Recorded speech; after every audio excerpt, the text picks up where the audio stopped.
I am in mid-interview, thanks to his courtesy. He is holding over for another segment with Mr. Peter Schweizer, together with his wife, Rochelle Schweizer. He is the author of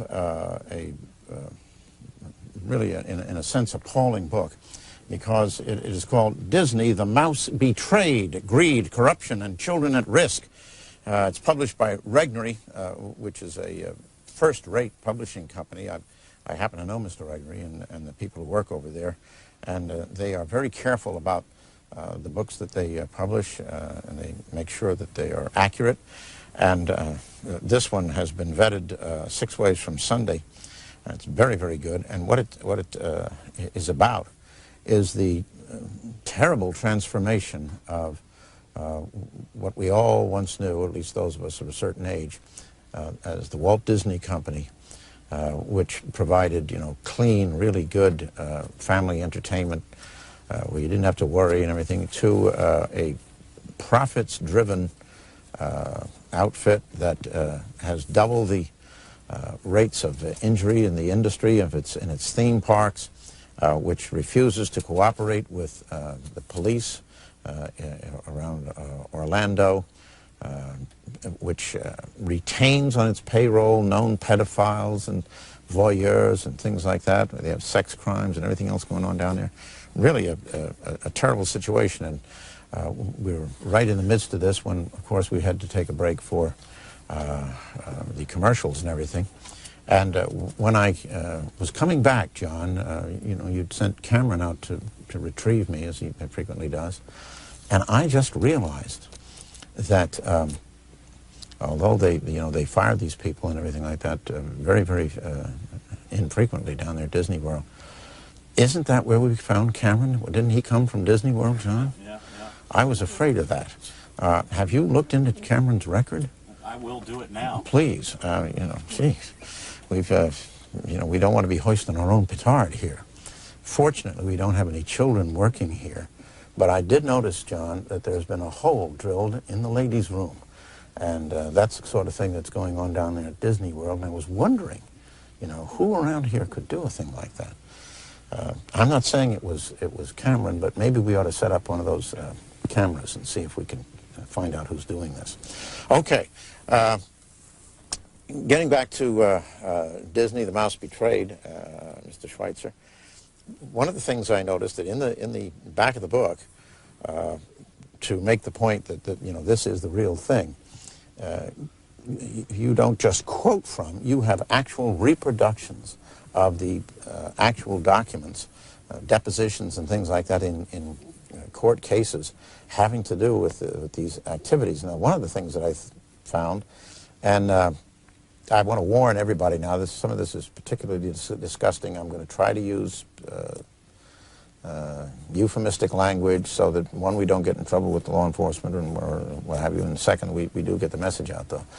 There was this case where they were apparently harassing some young employee or doing something like that, where they handcuffed him and then stripped him naked and bent him over backwards, and they were using rubber gloves, and they were coming up with, they were doing anal inspections or something. I thought, what in the world was that?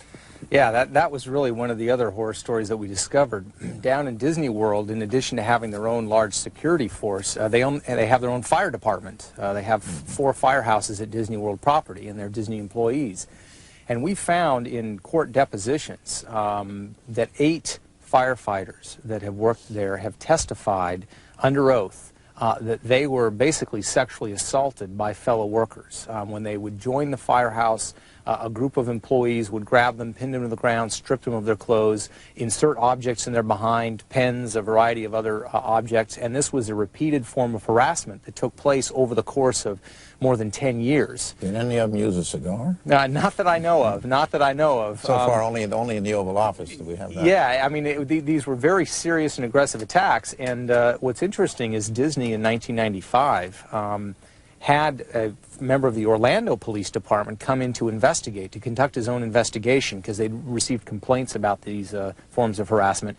He did, and he found in his report that, yes, there had been these attacks that had taken place. Disney took that report and then did nothing.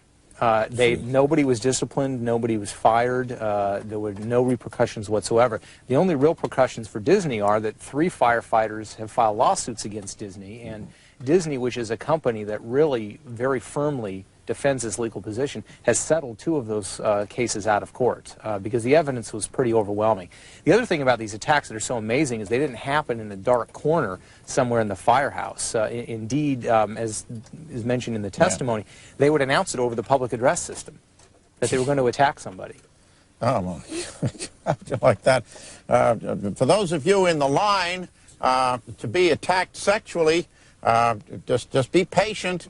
This is a holiday, after all, and we do have an excessive crowd, but we will get to your little behind in plenty of time for you to have a real good time in the sexual harassment theme, the deal here. This is wild stuff. Holy smoke. And as I said, ladies and gentlemen, the proof is in the pudding. He's got the actual copies of these documents. That's where I learned of it. I mean, in reading his book, I was looking at this stuff. I said, "Holy smoke!" And there it is. He's got the goods here. And the name of the book is Disney: The Mouse Betrayed, Greed, Corruption, and Children at Risk. Peter Schweitzer. Now, the Disney company must know about these things going on.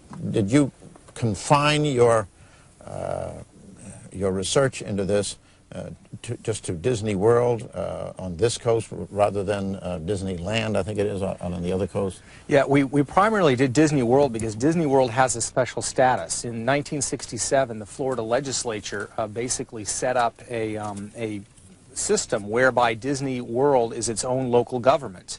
So they have an authority that doesn't apply to Disneyland, but the section on Disney World is about 1/3 of the book, and then the rest of the book is about the Disney company. For example, we have a chapter on animation, and there's been this controversy about, have they been putting, strange themes into animation. So we went and actually just talked to the animators who did the films, and so there's a general section, of course, on animation as well. Animation, yeah. One of the things that I have found somewhat disturbing is that they will take classic stories. Now, you take the story. The correct name of the book by Victor Hugo is Notre Dame de Paris, and people persist in calling it, the Hunchback of Notre Dame.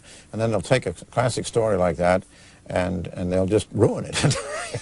And then they'll take, the Pocahontas legend, and any resemblance to anything that actually happened is purely coincidental and what have you, and that's messing with history. That bothers me, but that isn't necessarily corruption in the sense that you're exposing here. We just got J. Keith Knopf, who is one of our frequent faxers, says, Gordon, the Clinton administration, a Mickey Mouse presidency, presenting 101 Damnations, starring Goofy Al Gore, Dopey Bill Clinton, Fairy Godmother Barney Frank, Grumpy Janet Reno, and the evil stepmother Hillary Clinton. Oh, jeez. Oh, my, you might want to make an appendix in your book. Put that in here. Tell me about this, these animators. I know that is a particular skill, and you just don't find animators all over the place. So they really sort of give these guys a pass, don't they? Yeah, they do. We interviewed the animators that were, the head of story and the co-writers of the script for Hunchback and for Lion King and for Mulan and all the recent great hits. And it was really amazing how candid and open they were with us. They told us that basically today at Disney, there is a political correctness that applies to the films, that we were told directly that there's a feminist twist to all these stories, that the heroines, if you look at the heroines, the problems in their life are caused by the men in their life, whether it's their father or a boyfriend that they might have. We were told that there are gender sex politics that are put in these films intended for young kids. We were even told by animators on the record that there are gay characters now in Disney animation. Oh, yeah? Those are not my words in my description, that's their description. And, holy smoke. These are films intended for 5-year-olds. Which one of the dwarfs is a homosexual? Well, it's actually in The Lion King. I don't know if you saw The Lion King. No, I don't watch these things. There are 2 characters that are actually now an animated cartoon, Timon and Pumbaa, which are this little meek rat and the well, I can understand that because in Great Britain, the slang term for a homosexual, which comes from the British military, is a poofter. So, so that doesn't surprise me. Oh my! This book, Disney: The Mouse Betrayed, it's got so much stuff in it, and it's just appalling what they're doing to our culture and to the culture and to the children. What is the answer to this? I know that, what is it? Was it the World Baptist Conference that condemned Disney for these actions and recommended to its adherents that they not patronize Disney Enterprises? Yeah, there have been on that? Yeah, there have been some boycott efforts. You know, we think that people just need to kind of know what Disney is doing and then make up their own decisions. Yeah, I mean, who would knowingly take the child to Disney World, knowing that it's full of pedophiles and this stuff is going on, and that Disney's is allowing it to happen?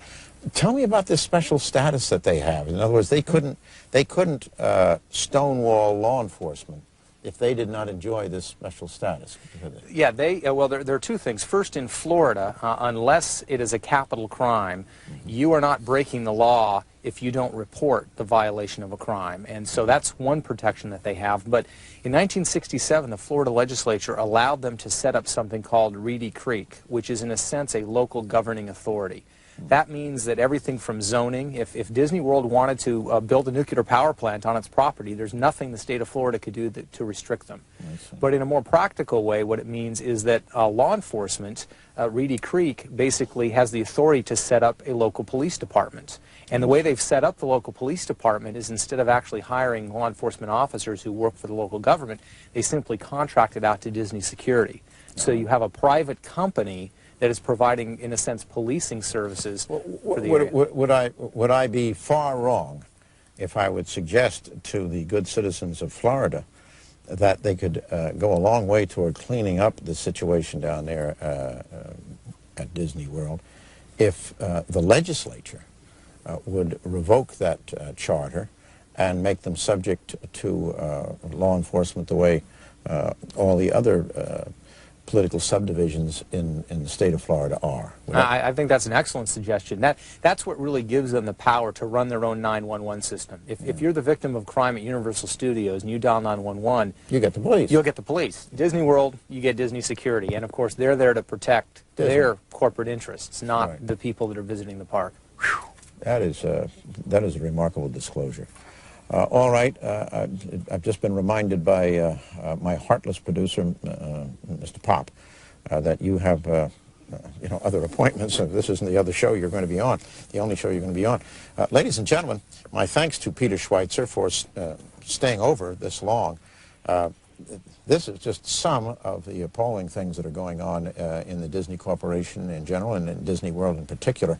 If you want to know, I would say that if you've got children, and they're all being conditioned, by advertising and everything. I want to go to Disney World, I want to go to Disney World. Before you undertake to take a child to Disney World, you would be irresponsible as a parent if you did not first read Disney: The Mouse Betrayed, Greed, Corruption, and Children at Risk by Peter and Rochelle Schweitzer, published by Regnery.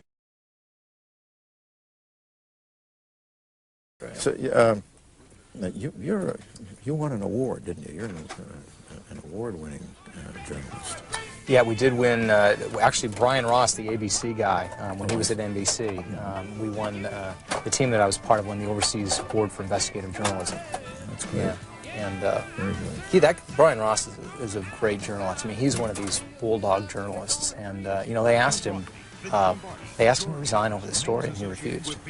Wow. Yeah, I mean, they had signed us to a contract. They had agreed. ABC News had signed an exclusive contract with us. They'd sent us letters assuring us that they weren't going to spike the story. This was all back in June, and then Brian went down there and he spent like 2.5 weeks down there with a film crew, and you know how expensive that is, shooting it. And then at the 11th hour and 45th minute, they pulled the plug.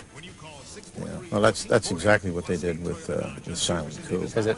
Yeah, exactly what they did. And it was, Mike Wallace went down and examined all the evidence, said, wow, this is dynamite stuff, this is great stuff, and everything's going to be a great program.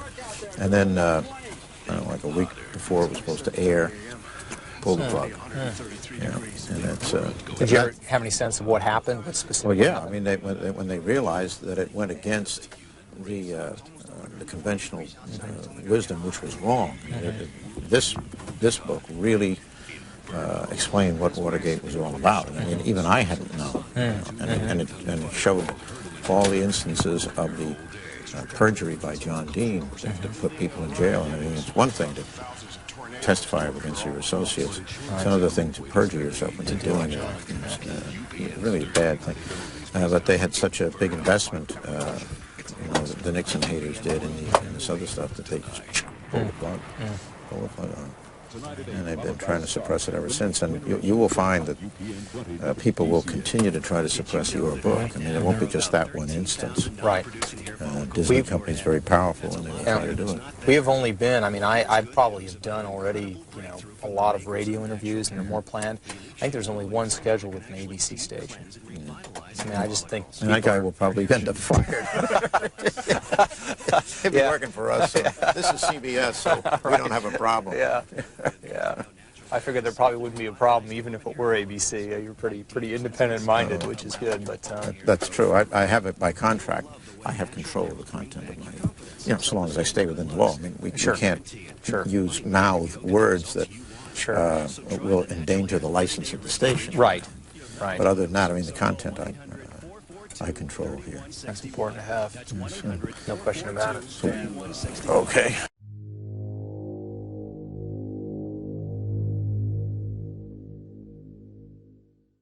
Brass Check TV, free to you, not free to us.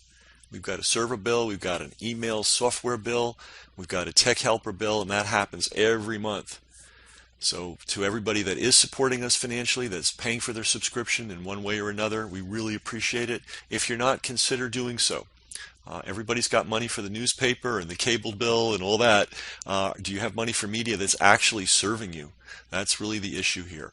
And when you help us, it allows us to get this information out to the world. So thanks to all our supporters, and if you're not a supporter already, please consider becoming one.